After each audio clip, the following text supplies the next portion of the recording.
नमस्कार दोस्तों, आज की तारीख है 21 जून 2024 और हम आपके लिए लाए हैं हिमाचल प्रदेश के ताज़ा समाचार। लेकिन पहले एक सवाल, आप हिमाचल के किस खूबसूरत कोने से ये खबरें सुन रहे हैं?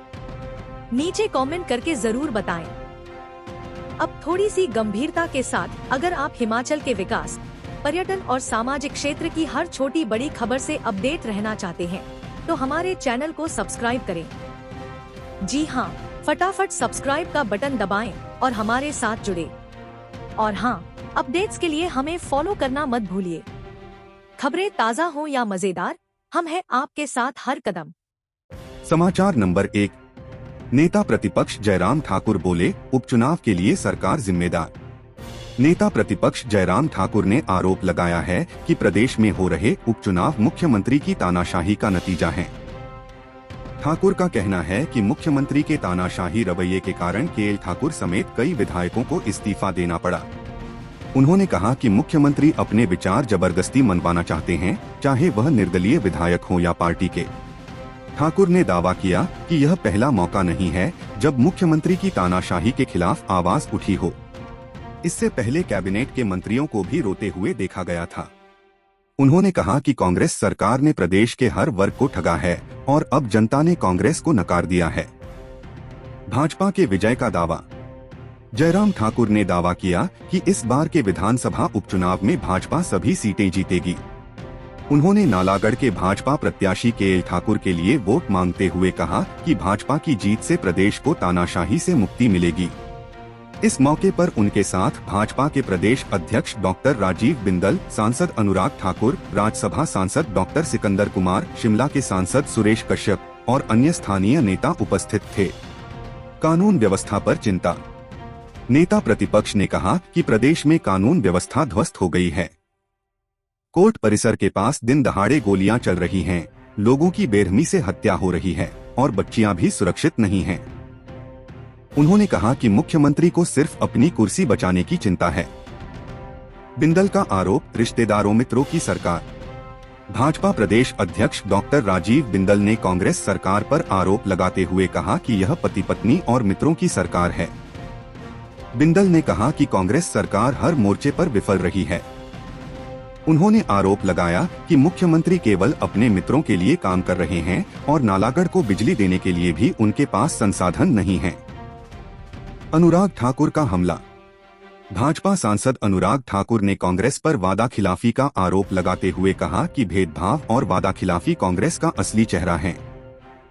उन्होंने कहा कि कांग्रेस के झूठे दावों की वजह से लोग उनके दफ्तरों के बाहर लाइन लगाकर खटखटा रहे हैं, लेकिन अंदर से कोई दरवाजा नहीं खोल रहा। ठाकुर ने कहा कि हिमाचल के जंगलों में आग लगी है और लोग पानी को तरस रहे हैं, लेकिन सरकार खामोश है। उन्होंने कहा कि मुख्यमंत्री अपनी धर्मपत्नी को चुनाव लड़ाने में व्यस्त हैं। निष्कर्ष, जयराम ठाकुर और अन्य भाजपा नेताओं के आरोपों से कांग्रेस सरकार पर दबाव बढ़ रहा है। उपचुनावों में भाजपा की जीत के दावे और कांग्रेस की वादा खिलाफी के आरोपों से प्रदेश की राजनीति गर्मा गई है। अब देखना होगा कि जनता किसे समर्थन देती है। समाचार नंबर 2। सर पर दौड़ने लगी एचआरटीसी, पिछले साल से 15 करोड़ रुपए ज्यादा कमाई। लगातार घाटे में चल रही हिमाचल पथ परिवहन निगम एचआरटीसी के अच्छे दिन आने लगे हैं। अब ये ऐसा दौड़ने लगी है मानो पैरों में टर्बोचार्जर लगा हो। नए वित्त वर्ष की चमक। इस वित्त वर्ष की शुरुआत में एचआरटीसी ने पिछले साल की तुलना में 15 करोड़ रुपए ज्यादा कमाए हैं। आंकड़ों के अनुसार अप्रैल में 72.5 करोड़ और मई में 84 करोड़ का राजस्व जुटाया गया, जबकि पिछले साल अप्रैल में 66 करोड़ और मई में 76 करोड़ का राजस्व आया था। अब ये तो साफ है कि एचआरटीसी ने all your money are belong to us का नारा फॉलो करना शुरू कर दिया है। प्रबंधन के कदम। एचआरटीसी प्रबंधन ने कारोबार में बढ़ोतरी के लिए जो कदम उठाए हैं, उनसे अब लाभ हो रहा है। अगर यह रफ्तार साल भर जारी रही तो एचआरटीसी की वित्तीय स्थिति बेहतर हो सकती है। हालांकि निगम अभी भी करोड़ों के घाटे में है और कर्मचारियों का वेतन और पेंशनर के वित्तीय लाभ देने में संघर्ष कर रहा है। शायद इसीलिए कर्मचारियों को अब सैलरी कब आएगी की जगह सैलरी आएगी या नहीं सोचना पड़ रहा है। सामाजिक दायित्व और सरकार की मदद। HRTC, जो आम आदमी की सहूलियत के लिए बनाई गई है, सरकार से ग्रांट लेकर चल रही है। यह निगम सरकार का सामाजिक दायित्व पूरा कर रहा है, मगर उसकी आर्थिक सेहत इतनी खराब है कि उसे देखकर डॉक्टर भी घबराकर बेड रेस्ट की सलाह दे देंगे। निष्कर्ष, आशा की जा रही है कि HRTC इसी तरह सर पर दौड़ती रहेगी और अपने आर्थिक हालत सुधार लेगी, वरना कहीं ऐसा न हो कि बसें ही कहने लगे हम तो चले पर आप हमें धक्का मारते रहिए। समाचार नंबर 3, 6 महीने में लोगों से ठगे 18 करोड़ रुपए, शातिर झांसे में लेकर उड़ा रहे रकम। हिमाचल प्रदेश में साइबर ठगों का राज चल रहा है। पिछले 6 महीनों में ये डिजिटल डाकू 18 करोड़ रुपए से भी ज्यादा की रकम उड़ा चुके हैं। यहाँ हर दूसरे दिन कोई न कोई बेचारा साइबर ठगी का शिकार हो रहा है, मानो ठगों ने अपनी पारी बढ़ाने का फैसला कर लिया हो। साइबर क्राइम का ग्राफ। हिमाचल प्रदेश में साइबर क्राइम के मामले 4 साल में 4 गुना बढ़ गए हैं। स्टेट CID के साइबर सेल ने इस वृद्धि का खुलासा किया है। अब साइबर क्राइम की शिकायतें रोजाना 260 तक पहुंच चुकी हैं, जो कि 2019 में सिर्फ 11 थीं। ये ठग ऐसे बढ़ते जा रहे हैं जैसे किसी फ्री वाईफाई जोन में मुफ्त का इंटरनेट मिल रहा हो। साइबर सेल की चुनौती। साइबर पुलिस लोगों को जागरूक करने के लिए एडवाइजरी जारी कर रही है, लेकिन ठग भी स्मार्टफोन से ज्यादा स्मार्ट हो गए हैं। इस साल अब तक 6,658 साइबर क्राइम की शिकायतें दर्ज की गई हैं, जबकि साइबर ठगी के 72 मामले सामने आए हैं। कुल मिलाकर 18 करोड़ 52,63,877 रुपए की ठगी हो चुकी है।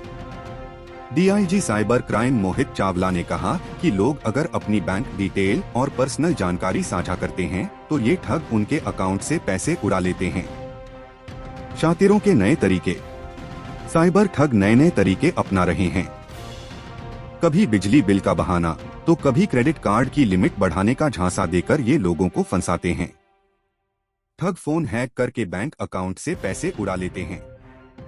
ऐसे में लोग अब सोचने लगे हैं कि इन साइबर ठगों से बचने के लिए आखिर कौन सी पवित्र राखी का धागा बांधें। DIG की सलाह। DIG मोहित चावला ने चेतावनी दी है कि किसी भी अनजान व्यक्ति को अपनी बैंक डिटेल या पर्सनल जानकारी न दें। ठगों की बातों में आकर कोई ऐप अपने फोन में डाउनलोड न करें, वरना आपका बैंक अकाउंट खाली हो सकता है। निष्कर्ष, यह स्पष्ट है कि साइबर ठग अब हिमाचल प्रदेश के डिजिटल डाकू बन गए हैं। लोग सावधान रहें, वरना ये ठग आपकी मेहनत की कमाई को ऐसे उड़ा लेंगे जैसे पतंग उड़ती है। अब तो यही कहना पड़ेगा, आपका इंटरनेट कनेक्शन सुरक्षित है तो आपका पैसा भी सुरक्षित है। समाचार नंबर 4, बल्क ड्रग पार्क का काम शुरू। CM बोले, प्रदेश के लिए एक क्रांतिकारी शुरुआत। मुख्यमंत्री ठाकुर सुखविंदर सिंह सुक्खू ने गुरुवार को जिला ऊना के हरोली विधानसभा क्षेत्र के तहत पंजुवाना में बल्क ड्रग पार्क के निर्माण कार्य का शुभारंभ किया। जनता को संबोधित करते हुए CM सुक्खू ने कहा कि यह परियोजना प्रदेश के इतिहास में एक क्रांतिकारी शुरुआत है, जिससे क्षेत्र की तस्वीर बदल जाएगी। उद्योगों के लिए लुभावने ऑफर। CM सुक्खू ने घोषणा की कि बल्क ड्रग पार्क में लगने वाले उद्योगों को 1 रुपए की दर से भूमि, 3 रुपए प्रति यूनिट की दर से बिजली और 10 साल तक ने शुल्क पानी मिलेगा। यानी अब उद्योगपति यहां अपने उद्योग लगाने के लिए उतावले हो जाएंगे और इस बार पार्क में बेंच पर बैठने की जगह भी नहीं मिलेगी। रेल लाइन और बड़ी सौगातें। CM ने घोषणा की कि जैजो से पोलियां तक 5 किलोमीटर लंबी रेल लाइन बिछाने के लिए राज्य सरकार 3,400 करोड़ रुपए खर्च करेगी। उन्होंने गर्व से बताया कि पिछले 48 घंटों में जिला ऊना को 2 बड़ी सौगातें मिली हैं, इंदिरा गांधी प्यारी बहना सुख सम्मान निधि और बल्क ड्रग पार्क परियोजना। अगर ये गति बरकरार रही तो शायद ऊना आने वाले दिनों में सौगातों का शहर कहलाएगा। पुरानी पेंशन स्कीम और आर्थिक मदद। राज्य सरकार ने सरकारी कर्मचारियों के लिए पुरानी पेंशन स्कीम बहाल कर दी है। विधवाओं को घर बनाने के लिए 3 लाख रुपए की आर्थिक मदद दी जाएगी और 27 साल तक उनके बच्चों की शिक्षा का खर्च भी उठाया जाएगा। अब विधवाओं को घर बनाने के लिए नो EMI ऑफर मिल रहा है। CM की डबल इंजन पर टिप्पणी। CM सुक्खू ने कहा कि पिछली भाजपा सरकार ने डबल इंजन की सरकार का दावा किया था, लेकिन सरकारी खजाने का दुरुपयोग करके प्रदेश को कर्ज में डुबो दिया। अब हर हिमाचली के सिर पर 1.25 लाख रुपए का कर्ज है। राज्य सरकार अब प्रदेश की अर्थव्यवस्था में सुधार करने के लिए दिन रात मेहनत कर रही है। सुक्खू जी का कहना है कि हम तो दिन रात मेहनत कर रहे हैं और आप। डिप्टी सीएम का आभार और आश्वासन। डिप्टी सीएम मुकेश अग्निहोत्री ने बल्क ड्रग पार्क में प्राइवेट एजेंसियों को रोकते हुए कहा कि इस परियोजना से स्थानीय लोगों को बहुत लाभ होगा। उन्होंने राज्य सरकार की ओर से 1000 करोड़ रुपए की धनराशि उपलब्ध करवाने के लिए सीएम सुक्खू का आभार जताया। डिप्टी सीएम ने कहा कि बिजली की किल्लत दूर करने के लिए 40 करोड़ रुपए का प्रावधान किया गया है और वर्ष 2025 तक इस विधानसभा क्षेत्र में बिजली की कमी नहीं रहेगी। यानी अब हरोली में बिजली की किल्लत का शॉर्ट सर्किट हो गया है। उद्योग मंत्री की तारीफ। उद्योग मंत्री हर्षवर्धन चौहान ने भी बल्क ड्रग पार्क के निर्माण कार्य की तारीफ की और कहा कि हरोली विधानसभा क्षेत्र के लिए आज का दिन ऐतिहासिक है। विधायक सुदर्शन बबलू, विवेक विक्कू, रंजीत राणा, विनोद बिट्टू, निदेशक उद्योग राकेश प्रजापति, उपायुक्त जतिन लाल आदि इस अवसर पर उपस्थित थे। सब मिलकर बोले, धूम मचा देंगे बल्क ड्रग पार्क की। निष्कर्ष। बल्क ड्रग पार्क परियोजना से हिमाचल प्रदेश में उद्योग और रोजगार के नए अवसरों का द्वार खुलेगा। सरकार के लुभावने ऑफरों और घोषणाओं से यह स्पष्ट है कि प्रदेश अब क्रांतिकारी परिवर्तनों की राह पर चल पड़ा है और जनता के मन में एक ही सवाल, अगली सौगात कब और कहां? समाचार नंबर 5। कांगड़ा के गगल हवाई अड्डे पर सुरक्षा बंदोबस्त बढ़ाए। देश के कई हवाई अड्डों को आतंकी संगठनों द्वारा बम से उड़ाने की धमकी मिली है। यह धमकी अधिकारियों को ईमेल के जरिए भेजी गई है। ऐसी सूचना मिलने के बाद गगल हवाई अड्डा प्रशासन हाई अलर्ट मोड में आ गया है। गगल हवाई अड्डे पर पुलिस द्वारा तलाशी अभियान शुरू कर दिया गया है। चप्पे चप्पे की जांच। सुरक्षा बल अब हवाई अड्डे के हर चप्पे चप्पे की जांच कर रहे हैं।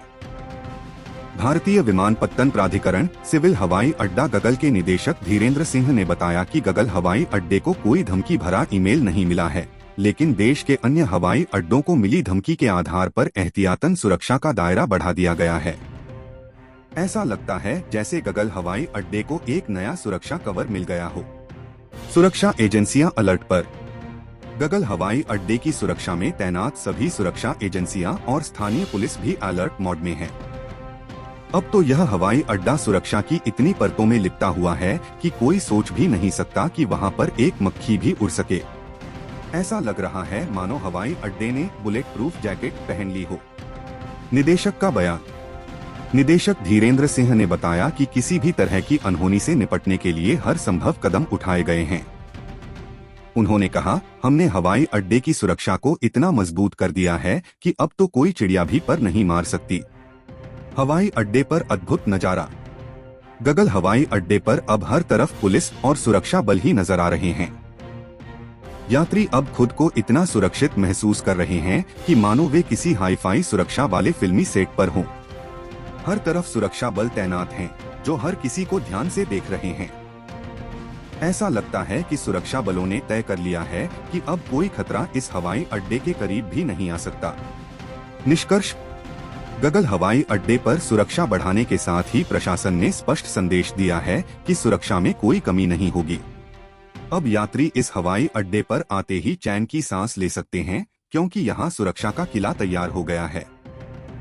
गगल हवाई अड्डा अब पूरी तरह सुरक्षित है और किसी भी धमकी को मात देने के लिए तैयार है। आखिर में यही कहा जा सकता है, गगल हवाई अड्डे की सुरक्षा अब ऐसी है कि कोई धमकी भी अगर सोचने आए तो डर के मारे भाग जाएं। समाचार नंबर 6। हिमाचल उपचुनाव, देहरा ने पलकों पर बिठाई कमलेश ठाकुर। देहरा विधानसभा क्षेत्र के नहनपुखर, परागपुर, रक्कड़, ढलियारा व चनौर आदि इलाकों में गुरुवार को कांग्रेस प्रत्याशी एवं देहरा की बेटी कमलेश ठाकुर का जोरदार स्वागत हुआ। कांग्रेस नेता सुरेंद्र सिंह मनकोटिया ने सैकड़ों कांग्रेस कार्यकर्ताओं के साथ उनका स्वागत किया। देहरा की स्टार कमलेश ठाकुर का स्वागत।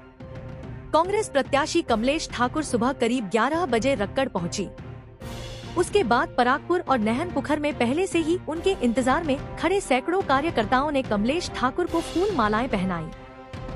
ऐसा लगा जैसे पूरा देहरा उन्हें अपनी पलकों पर बिठाकर घुमा रहा हो। इसके बाद उन्होंने चनौर मंदिर में पूजा अर्चना की और फिर वह देहरा पहुंची। वहां उन्होंने मां बगलामुखी मंदिर जाकर पूजा अर्चना की। देहरा में उनके आगमन पर मानो उत्सव का माहौल था। मुख्यमंत्री की पत्नी के चुनाव लड़े से रोचक हुआ मुकाबला। मुख्यमंत्री सुखविंदर सिंह सुक्खू की धर्मपत्नी कमलेश ठाकुर देहरा में, जबकि डॉक्टर पुष्पेंद्र वर्मा हमीरपुर में नामांकन दाखिल करेंगे। मुख्यमंत्री की धर्मपत्नी के देहरा से चुनाव में उतरने के बाद यहां उपचुनाव काफी रोचक हो गया है। देहरा में अब चुनावी रणभूमि सज चुकी है और सभी प्रत्याशी अपनी अपनी रणनीतियों के साथ तैयार हैं। नामांकन दाखिल करने की होड़। देहरा में भाजपा उम्मीदवार होशियार सिंह भी आखिरी दिन ही नामांकन दाखिल करेंगे। यहां कांग्रेस को बगावती तेवर दिखाने वाले डॉक्टर राजेश शर्मा भी शुक्रवार को नामांकन दाखिल कर सकते हैं। भाजपा ने नालागढ़ और हमीरपुर दोनों ही सीटों पर नामांकन दाखिल कर दिए हैं। गुरुवार को नालागढ़ विधानसभा क्षेत्र से केएल ठाकुर 64 पुत्र अमरचंद ठाकुर ने अपना नामांकन दाखिल किया है, जबकि देहरा में 2 निर्दलीय प्रत्याशियों सुलेखा देवी और अरुण अंकेश स्याल ने भी अपने नामांकन दाखिल किए हैं। हमीरपुर में अभी तक कोई भी नामांकन दाखिल नहीं हुआ है। देहरा में अब होगी असली धमाल। देहरा में चुनावी मुकाबला अब काफी दिलचस्प हो गया है। मुख्यमंत्री की धर्मपत्नी के मैदान में उतरने से यहां का चुनावी परिदृश्य बदल गया है। अब देखना होगा कि कौन बाजी मारता है और कौन रह जाता है खाली हाथ। देहरा के लोगों की नजरें अब इस रोचक मुकाबले पर टिकी हुई हैं, जहां हर कोई अपने अपने दांव पेंच आजमाने में लगा है। तो देहरा के लोग तैयार रहे इस चुनावी खेल को देखने के लिए, जहां राजनीति का असली धमाल देखने को मिलेगा। कौन जीतेगा और कौन हारेगा, ये तो समय ही बताएगा, पर फिलहाल तो हर तरफ बस चुनावी फीवर ही नजर आ रहा है। समाचार नंबर 7। पीएम श्री योजना में 180 school select, science lab library की मिलेंगी बेहतरीन सुविधाएं। प्रसिद्ध मिशन इम्पॉसिबल फिल्म के टॉम क्रूज से कम नहीं है हमारे हिमाचल के 180 स्कूलों की नई शुरुआत। पीएम श्री योजना के तहत चुने गए ये स्कूल जल्द ही साइंस लैब और लाइब्रेरी की बेहतरीन सुविधाओं से लैस होंगे। शिक्षा के क्षेत्र में यह एक बड़ा धमाका है, जिसे देखकर तो न्यूटन भी अपने बाल नोचने लगेंगे। 3 दिवसीय कार्यशाला शिक्षा की नई उड़ान। गुरुवार को हिमाचल प्रदेश लोक प्रशासन संस्थान में 3 दिवसीय कार्यशाला का शुभारंभ हुआ। इसमें पीएम श्री स्कूल स्कीम के जिला नोडल अधिकारियों के साथ साथ चयनित स्कूलों के प्रिंसिपल और मुख्याध्यापकों ने हिस्सा लिया। यह कार्यशाला किसी बड़े सम्मेलन से कम नहीं थी, जहां शिक्षा के नायक और खलनायक एक मंच पर आए। कार्यशाला का शुभारंभ केंद्र सरकार के अतिरिक्त सचिव स्कूली शिक्षा विपिन कुमार ने दिल्ली से ऑनलाइन किया। समग्र शिक्षा निदेशक राजेश शर्मा और अतिरिक्त प्राथमिक शिक्षा निदेशक आशीष कोहली ने भी अपनी ऑनलाइन मौजूदगी दर्ज कराई। शिक्षा का नया युग। विपिन कुमार ने कहा कि हिमाचल में एक साथ 180 स्कूलों का चयन पीएम श्री स्कूलों के लिए किया गया है। इन स्कूलों में राष्ट्रीय शिक्षा नीति 2020 के निर्धारित प्रावधानों के अनुसार बच्चों का समग्र विकास सुनिश्चित किया जाएगा। अब छात्रों को साइंस लैब, लाइब्रेरी और खेल मैदान जैसी सुविधाएं मिलेंगी, जहां वे अपनी प्रतिभा को नए आयाम दे सकेंगे। छात्रों के लिए यह ऐसा है जैसे अलादीन का जादुई चिराग मिल गया हो। टीचर्स का नया अवतार। शिक्षकों के प्रशिक्षण पर भी जोर दिया जाएगा। चयनित स्कूलों के शिक्षकों का प्रशिक्षण आईआईटी, आईआईएम जैसे उच्च संस्थानों से होगा। अब शिक्षकों को भी प्रोफेसर डंबलडोर बनने का मौका मिलेगा। इन शिक्षकों के लिए एक मेंटर भी होगा, जो समय समय पर उनकी मदद कर सके। नेशनल मेंटोरशिप प्लान भी तैयार किया जा रहा है। हिमाचल में शिक्षा का सुनहरा भविष्य। समग्र शिक्षा निदेशक राजेश शर्मा ने कहा कि प्रदेश सरकार की प्राथमिकता प्रदेश के स्कूलों को एक्सीलेंस संस्थानों में बदलने की है। अतिरिक्त प्राथमिक शिक्षा निदेशक आशीष कोहली ने कहा कि प्रदेश सरकार हिमाचल में शिक्षा की गुणवत्ता पर फोकस कर रही है। अब हिमाचल के स्कूलों में छात्रों को मिलेंगी बेहतरीन सुविधाएं और एक सुनहरा भविष्य। तो तैयार हो जाइए हिमाचल के इन 180 स्कूलों की शिक्षा की नई उड़ान देखने के लिए, जहां हर बच्चा बनेगा मिस्टर इंडिया और हर शिक्षक बनेगा जादूगर। समाचार नंबर 8। एचआरटीसी के केलांग डिपो से छिना लंबे रूट का दर्जा। अरे बाप रे! एचआरटीसी का केलांग डिपो, जो दिल्ली लेह रूट की महारानी के रूप में राज कर रहा था, अब अपने सबसे लंबे रूट का ताज हमीरपुर डिपो के अवाहदेवी अयोध्या रूट को दे चुका है। दिल्ली लेह रूट की घटती दूरी। दिल्ली लेह बस सेवा, जो अब तक सबसे लंबी मानी जाती थी, की दूरी 1072 किलोमीटर से घटकर 981 किलोमीटर रह गई है। पहले अटल टनल और अब 4 लेन सड़क बनने से रूट की लंबाई कम हो गई। यह कुछ ऐसा ही है जैसे किसी ने आपके सफर से कुछ पहाड़ियां उड़ा दी हों। नया चैंपियन अवाहदेवी अयोध्या रूट। मार्च 2024 में शुरू हुआ अवाहदेवी हमीरपुर से अयोध्या बस रूट अब 1205 किलोमीटर की दूरी तय करता है, जो इसे देश का सबसे लंबा बस रूट बनाता है। इस सफर में 24 घंटे लगते हैं और इसमें 2 चालक बदले जाते हैं। इसका किराया है 1577 रुपए, यानी इतनी रकम में आप भगवान श्री राम के दरबार तक पहुंच सकते हैं। दिल्ली लेह सबसे ऊंचा रूट। दिल्ली लेह रूट का रोमांच बरकरार है। 15,000 से 17,000 फुट की ऊंचाई पर चलने वाली यह बस सेवा अब भी सबसे ऊंचे रूट का दर्जा रखती है। 33 घंटे की यात्रा और 1,657 रुपए किराए के साथ यह सफर आपके धैर्य और जेब दोनों की परीक्षा लेता है। इस रूट पर 3 चालक और 2 परिचालक बदले जाते हैं, ताकि आप बिना किसी चिंता के अपनी ऊंचाइयों की यात्रा का मजा ले सकें। रोमांचक और खतरनाक सफर। दिल्ली लेह रूट पर सफर करना किसी रोमांचक फिल्म से कम नहीं है। ऊंचाई, खतरनाक रास्ते और खूबसूरत वादियों के बीच यह सफर किसी एडवेंचर ट्रिप से कम नहीं है। वहीं अवाहदेवी अयोध्या रूट अपनी नई पहचान के साथ लंबाई में तो सबसे आगे है, लेकिन खतरनाक मोड़ों में दिल्ली लेह से कोसों पीछे है। तो चाहे आप लंबी दूरी के सफर के शौकीन हो या ऊंचाई के रोमांच के, हिमाचल प्रदेश परिवहन निगम आपके लिए दोनों ही विकल्प उपलब्ध कराता है। दिल्ली लेह रूट के रोमांच और अवाहदेवी अयोध्या रूट की लंबाई के बीच बस यही कह सकते हैं, यात्रा का मजा ही कुछ और है।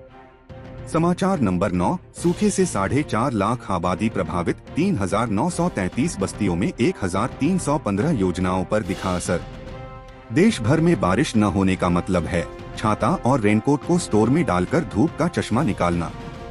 हिमाचल प्रदेश में सूखे की स्थिति इतनी गंभीर हो गई है कि जल शक्ति विभाग को जल संकट से निपटने के लिए कुछ स्पेशल ऑपरेशंस चलाने पड़े हैं। हैंडपंप और टैंकर का कमाल।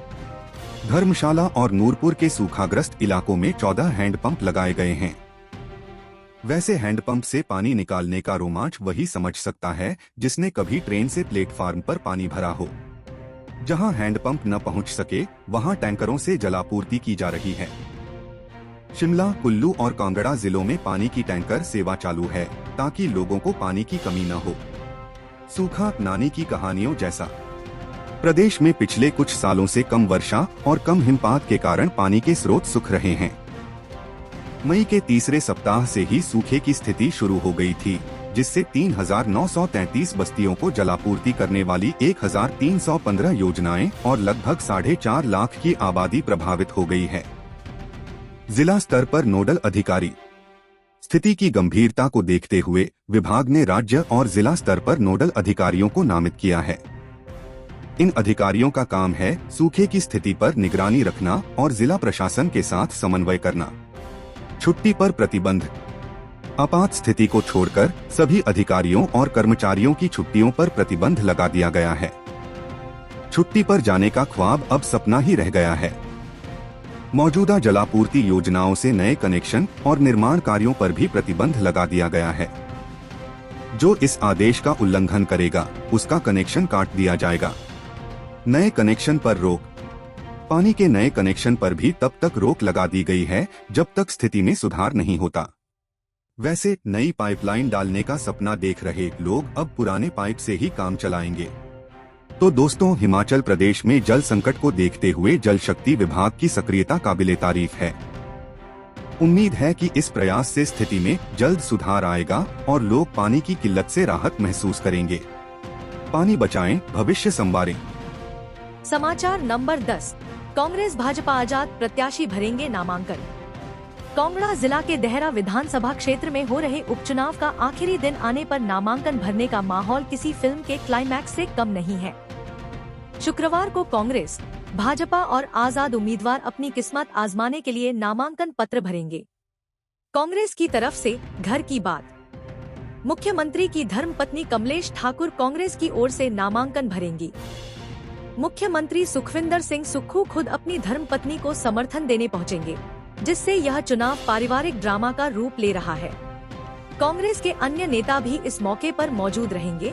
जो नामांकन के दौरान हम साथ साथ हैं का नारा बुलंद करेंगे। भाजपा का दमदार नामांकन। भाजपा से होशियार सिंह शुक्रवार को अपना नामांकन पत्र दाखिल करेंगे। उनके साथ पूर्व मुख्यमंत्री और नेता विपक्ष जयराम ठाकुर, पूर्व केंद्रीय मंत्री अनुराग ठाकुर और अन्य बड़े नेता मौजूद रहेंगे। यह देखना दिलचस्प होगा कि नामांकन के बाद क्या भाजपा के नेता हम होंगे कामयाब का गीत गाते हुए बाहर निकलेंगे। डॉक्टर साहब की आजादी। कांग्रेस से टिकट न मिलने के बाद डॉक्टर राजेश शर्मा आजाद प्रत्याशी के रूप में मैदान में कूद रहे हैं। उन्होंने सोचा जब पार्टी नहीं तो खुद ही सही, और नामांकन भरने की तैयारी में जुट गए हैं। देहरा में चुनावी माहौल गरमाने के लिए ये डॉक्टर साहब भी कमर कस चुके हैं। नामांकन का आखिरी दिन। नामांकन का शुक्रवार को अंतिम दिन होने के कारण उपचुनाव वाले तीनों विधानसभा क्षेत्रों में काफी गहमागहमी रहेगी। देहरा में अभी तक इस उपचुनाव के लिए सिर्फ 2 उम्मीदवारों ने नामांकन भरा है, लेकिन आज के बाद यहां का चुनावी पारा काफी बढ़ जाएगा। चुनावी गर्मी और चुनौतियां। नामांकन के बाद देहरा में चुनावी माहौल भी गरमाने वाला है। एक तरफ मुख्यमंत्री सुक्खू की प्रतिष्ठा दांव पर है, तो वहीं दूसरी ओर भाजपा के लिए भी चुनाव जीतना काफी अहम है। हालांकि इस सीट पर दोनों ही प्रमुख दलों को अपने ही लोगों से चुनौतियों का सामना करना पड़ रहा है। अब देखना यह होगा कि कांग्रेस और भाजपा में से कौन सा दल अपने अपनों को साथ रखकर माहौल को अपने फेवर में कर पाता है। चुनाव की डेट शीट। उपचुनाव के लिए नामांकन दाखिल करने की आखिरी तारीख 21 जून है। नामांकन पत्रों की छंटनी 24 जून को होगी तथा नामांकन वापस लेने की अंतिम तारीख 26 जून होगी। चुनाव 10 जुलाई को आयोजित किए जाएंगे, जबकि मतगणना 13 जुलाई को होगी। तो दोस्तों, यह उपचुनाव किसी महाकाव्य से कम नहीं है। अब देखना यह है कि कौन से योद्धा चुनावी रणभूमि में विजयी होते हैं और कौन हार की कहानियों का हिस्सा बनते हैं। समाचार नंबर 11। हार के बाद कांग्रेस का फैक्ट फाइंडिंग कमेटी का गठन, हाईकमान को मिलेगी रिपोर्ट। कांग्रेस ने लोकसभा चुनाव में हार की समीक्षा करने के लिए फैसला किया है। इस हार के राज से बेहद चिंतित होकर पार्टी ने फैक्ट फाइंडिंग कमेटी का गठन किया है। इस कमेटी को फिलहाल 4 लोकसभा सीटों पर बहुमती चुनावी हार के पीछे के कारणों की जांच के लिए तैयार किया गया है। एक बड़े आत्मविश्वास के साथ चुनाव में उतरी थी कांग्रेस, लेकिन चुनावी चालों ने पार्टी के लिए एक बड़ा सबक सिखाया है। लोकसभा चुनाव में पार्टी के उम्मीदवारों ने अपनी जगहों पर सफलता प्राप्त करने में असफल रहा। मुख्यमंत्री समेत 8 मंत्रियों की हार के बाद कांग्रेस ने इस बार की सबसे बड़ी हार का मुंह देखा है।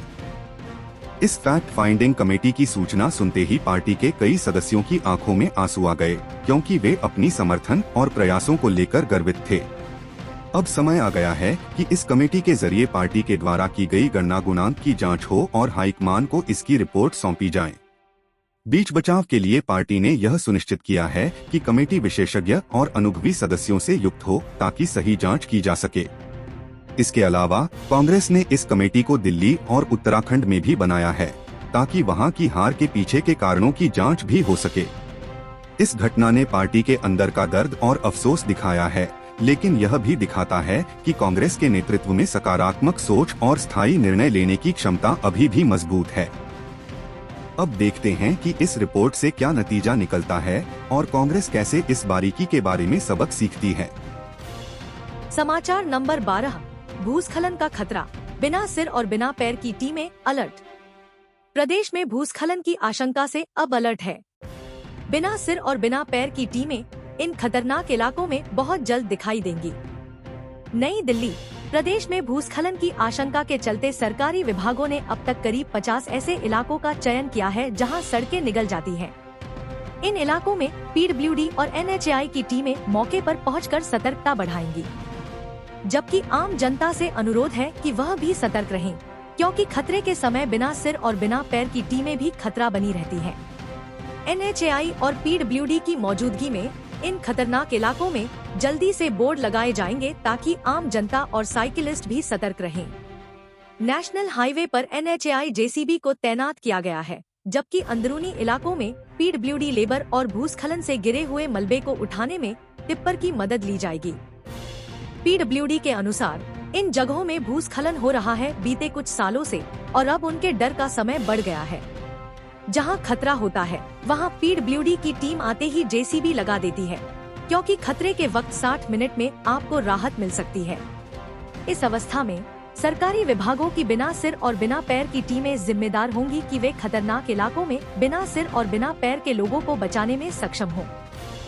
हम अपने राज्य के विकास में योगदान देने में गर्व महसूस करते हैं और हमें उम्मीद है आने वाले दिनों में हमें और भी अच्छी खबरें मिलेंगी। इन खबरों को अधिक लोगों तक पहुंचने के लिए कृपया हमारा कंटेंट शेयर करें, साथ ही हमारे चैनल को सब्सक्राइब करें और अपडेट के लिए हमें फॉलो करें। अपने विचारों को कमेंट में शेयर करना ना भूलें।